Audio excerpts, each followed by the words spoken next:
اللہم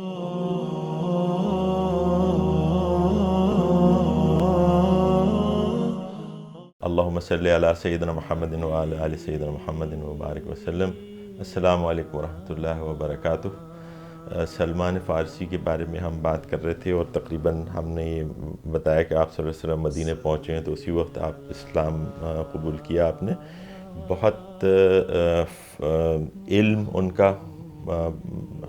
اس کے معنی ہوا ہے، اس کے دنیاوی علوم میں بھی، قرآن کے علم میں بھی، اور پہلی جو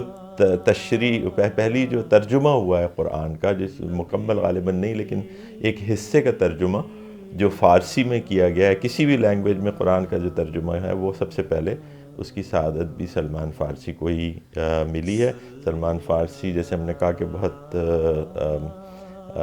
عقل مند آدمی تھے، ان کے ہی کہنے پہ مسلمانوں نے خندق کی جنگ میں خندق کھودنے کا آپشن جو تھا وہ، کیونکہ فارس میں اس قسم کی جنگ کے طریقے استعمال کیے جاتے تھے، عرب میں نہیں واقف تھے لوگ، تو آپ کے کہنے پہ ہی رسول اللہ صلی اللہ علیہ وسلم نے یہ فیصلہ کیا خندق کھود کے اپنے آپ کا،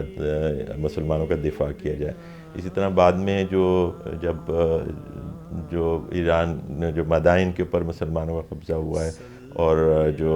ایران آزاد ہوا ہے، پرشیا آزاد ہوا ہے، تو اس حکومت کے نئی جو وہاں پہ گورنر بنایا گیا مدائن میں، وہ بھی حضرت عمر رضی اللہ تعالیٰ عنہ کے دور میں سلمان فارسی کو ہی بنایا گیا، اور انہی سے یہ کہا گیا کہ آپ کوفہ کے لیے جو زمین ہے، جو جگہ ہے، اس کا انتخاب کریں بہترین جگہ کا، تو وہاں پہ پھر وہ شہر کوفہ جو ہے وہ بھی آپ کے مشورے سے، آپ کے کہنے کے مطابق ہی وہاں پہ اس کو اسٹیبلش کیا گیا۔ اب مدینہ میں رسول اللہ صلی اللہ علیہ وسلم پہنچے ہیں، تو جب آپ کی سواری، ہر کوئی یہ خواہش رکھتا تھا کہ آپ صلی اللہ علیہ وسلم میرے گھر ٹھہریں۔ انصار مدینہ میں تمام لوگ مسلمان تھے، ہر ایک کی، چاہے وہ ایک غریب مسلمان ہو، چاہے وہ سرداران ہو، وہ سب یہ خواہش رکھتے تھے کہ آپ صلی اللہ علیہ وسلم ان کے مہمان ہوں۔ تو آپ صلی اللہ علیہ وسلم نے کہا کہ اونٹنی کو اللہ تعالیٰ نے خبر کر دی ہے کہ اسے کہاں بیٹھنا ہے اور کس جگہ مجھے جانا ہے، تو وہ اونٹنی پھر چلتی ہے اور چل کے ایک جگہ پہ جا کے وہ بیٹھ جاتی ہے، ایک جگہ پہ جا کے بیٹھ جاتی ہے، تو آپ صلی اللہ علیہ وسلم اس کو پھر اٹھا کے پھر اس کو آگے لے کے جاتی ہیں، پھر دوبارہ وہ واپس آتی ہے اور پھر وہ وہیں بیٹھ جاتی ہے۔ تو پھر وہ جگہ ہے جہاں پہ آج ہم دیکھتے ہیں کہ مسجد نبوی تعمیر ہوئی ہے۔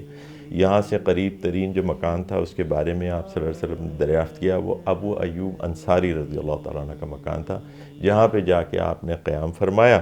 اور ان کو یہ سعادت نصیب ہوئی کہ آپ کے پہلے وہ مہمانداری کر سکیں، اور دیگر لوگ پھر ہجرت کر کے آتے رہے۔ جو لوگ ہجرت کر کے مدینہ آئے، آپ صلی اللہ علیہ وسلم کے ساتھ آپ صلی اللہ علیہ وسلم کے بعد آپ کی دو بیٹیاں فاطمہ رضی اللہ تعالیٰ عنہ اور ام کلثوم رضی اللہ تعالیٰ عنہ، وہ دو واپس آ گئیں۔ زینب رضی اللہ تعالیٰ عنہ کا جو نکاح تھا وہ جن سے ہوا تھا، وہ ایمان نہیں لائے تھے، اور وہ بہت بعد میں بدر کے وقت تک وہ ایمان نہیں لائے تھے، تو وہ وہیں پہ مکے ہی میں مقیم رہیں۔ اس کے بعد جو چوتھی آپ کی جو بیٹی ہیں حضرت رقیہ، جن کا نکاح عثمان رضی اللہ تعالیٰ عنہ سے ہوا تھا، وہ ہجرت سے حبشہ کرنے والے گروپ میں تھی، تو وہ وہیں مقیم رہے کافی عرصے تک، اور پھر اس کے بعد وہاں ان کو ایک اولاد بھی ہوئی، عبداللہ اس کا نام تھا، لیکن وہ سروائیو نہیں کر سکا۔ جیسے ہم جانتے ہیں کہ جو سروائیونگ جو آپ صلی اللہ علیہ وسلم کی جو چین چلتی ہے وہ بی بی فاطمہ سے ہی چلتی ہے، علی اور فاطمہ سے، تو بہرحال وہ لوگ بھی بعد میں ہجرت کر کے مدینہ تشریف لے آئے تھے۔ بی بی فاطمہ سے علی رضی اللہ تعالیٰ عنہ کا جو نکاح ہے وہ ہجرت کے 1 سال بعد ہوا ہے، اور اس کے بعد وہ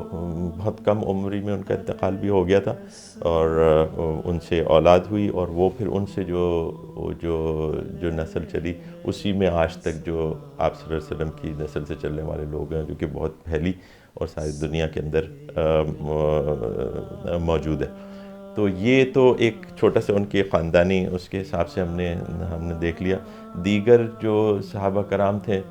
وہ حضرت ابوبکر صدیق تو آپ کے ساتھ ہی آ گئے تھے، اس کے بعد ایک سلسلہ چل پڑا، جو مکے سے لوگ ہجرت کر کے مدینہ آنے لگے، اور مدینہ میں آ کے جو حالات تھے وہاں کے ایک سخت، ظاہر ہے کہ آپ اپنا گھر بار چھوڑ کے